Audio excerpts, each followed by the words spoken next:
ప్రభువైన యేసుక్రీస్తు నామానికి మహిమ కలుగును గాక. యేసుక్రీస్తు నామములో మీ అందరికి వందనాలు. దేవుడు మిమ్మల్ని అందరినీ దీవించి బలపరచును గాక. పరిశుద్ధ గ్రంథం బైబిల్ దేవుని యొక్క వాక్య భాగాన్ని చదువుకుందాము. కీర్తనల గ్రంథము 84వ అధ్యాయము 4వ వచనము.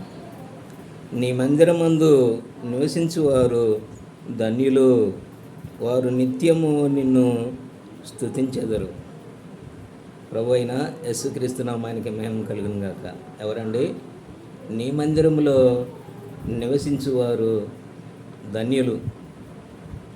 ప్రభు అయిన యేసుక్రీస్తు వారి యొక్క మందిరములో మనం నివసించాల. ఎందుకో తెలుసా?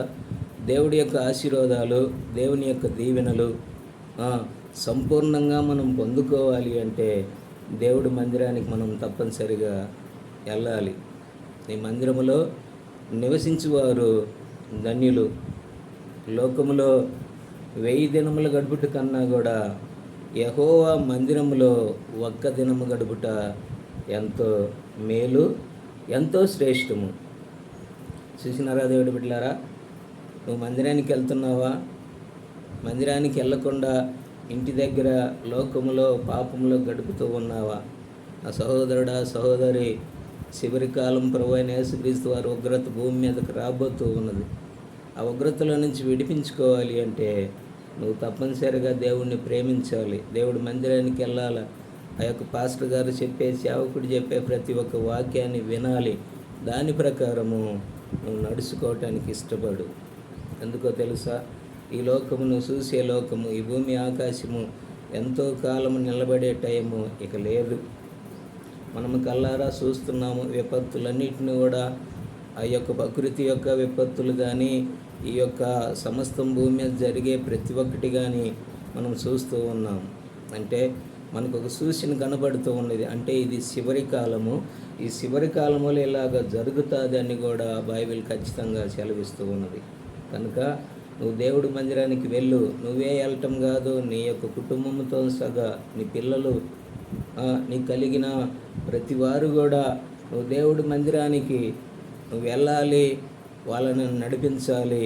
భక్తి మార్గంలో నీ పిల్లలను పెంచాలి. ఎందుకో తెలుసా? వాళ్ళు రేపటి రోజున సమాజానికి బనికొచ్చేవారుగా తయారు చేయి. పనికి రాని వాళ్ళగా, పనికి మాలిన వాళ్ళగా, దొంగలుగా, దుర్మార్గులుగా, రౌడీలుగా, వ్యభిచారులుగా చేయకుండా నువ్వు నీ యొక్క కుటుంబాన్ని గురించి, నీ కుటుంబంలో ఉన్న ప్రతి ఒక్క బిడ్డ గురించి నువ్వు ప్రార్థన చేసే తండ్రిగా, తల్లిగా మార్చబడు. దేవుడు మందిరానికి నువ్వు నడువు, నీ కుటుంబాన్ని నడిపించు. అప్పుడు మీరు ఎంతగానో దీవించబడతారు, ఆశీర్వదించబడతారు. అందుకనే నీ మందిరములో నివసించేవారు అందరూ ధన్యులు. ఎవరండి? లోకంలో నివసించేవారు ధన్యులు అంటములా బైబిలు. మరి ఎవరిని గురించి? నీ మందిరంలో నివసించేవారు అందరూ కూడా ధన్యులు. ఎందుకో తెలుసా? దేవుని యొక్క ధన్యత, ఆశీర్వాదము, దీవెన మందిరములో ఉన్నది. కాబట్టి తప్పనిసరిగా మనం మందిరానికి వెళ్ళాలి. ప్రతి ఆదివారము దేవుని ఆరాధన చేయాలా. అప్పుడు ఆ యొక్క దేవుని యొక్క ఆశీర్వాదాలు, దీవెనలు మనకనే, మన కుటుంబానికి దేవుడు గొప్పగా దయచేసే దేవుడు అయి ఉన్నాడు. అందుకనే నీ మందిరంలో నివసించు వారు అందరూ ధన్యులు, వారు నిత్యము నిన్ను స్తుతించెదరు. దేవుడు బిడ్డలారా, నిత్యము స్తుతిస్తే దేవుడు ఎంతగానో సంతోషపడతాడు. ఆయన యొక్క దీవెన, ఆశీర్వాదము నీకు అనుగ్రహించే దేవుడుగా ఉన్నాడు. నువ్వు మందిరం పోకపోతే, మందిరానికి పోయే అలవాటు లేకపోతే ఇప్పటి నుంచి మందిరానికి పోవటం నేర్చుకో. నీ కుటుంబంతో దేవుని దగ్గరికి వెళ్ళు.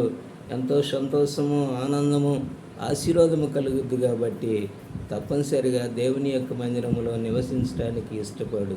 అప్పుడు దేవుడు నిన్ను దీవించడానికి అవకాశం ఉంటున్నది. ప్రార్థన చేసుకున్న మహాపరిశుద్ధుడైన మా తండ్రి, సర్వశక్తిమంతుడా యేసుక్రీస్తు ప్రభువా, నీ మందిరంలో నివసించు వారందరూ ధన్యులు అన్నారు ప్రభువా. వారు నిత్యము నిన్ను స్తుతిస్తారని చెప్పినావు ప్రభువా. అయా, ఒకవేళ బిడ్డలు మందిరానికి వెళ్ళటము, అయా వారు ఆలస్యము చేసి మందిరములో లేకుండా లోక సంబంధంగా జీవిస్తున్నారేమో ప్రభువా, దయతో బిడ్డలకు క్షమించి తిరిగి వారు మందిరానికి ప్రభువా నడుచుకునే వారిలాగా వారిని, వారి కుటుంబాన్ని ప్రభువా నీ సన్నిధానానికి నడిపించుకొని నీ దగ్గర ఉన్న దీవెన ఆశీర్వాదములతో ఆ బిడ్డలను నింపి వారిని వారి కుటుంబాలను 30 60 100 దీవించమని యేసు ప్రభు నామములో ప్రార్థించి అడిగి వేడుకొనుచున్నాము మా తండ్రి. ఆమేన్.